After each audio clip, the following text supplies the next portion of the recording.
Ayan na. Ilagay ko. Ayaw kasi na ito. Ayaw na buunin to. Ayan, buo. Ayaw.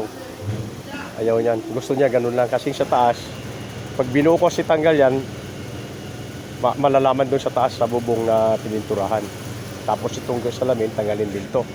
Yung tablon, tanggalin dito. Itong pinang-double. Kasi kakating ako ito buo eh. Pati ito tanggalin. Ayaw niya nga. Ayaw yung galawin yung sarap. Gusto niya sa likuran. O di sabi ko, kating ko lang ganyan ng style. O yan ang labas niya. Hindi ko para lipapix yan. Antayin ko pang pituan. Yan na pa ngayon. Yan ang kinalabasan. Kung sa likod, lipapix yan. Ilagay ko lang siya, tinignan ko lang. Lipapix yan eh. Papasok pa kasi sa loob yan eh. Dito nakapasok sa loob yan. Ano pa muna siya. Para ano, pag ano di, yan na siya. Nakita na nila. Kasi ang kinalabasan niya. At yung pituan, salpak pituan, ayos. O, hila ko agad. Tapos na. Tapos lagay ko yung ano. Lagay ko yung pinaka...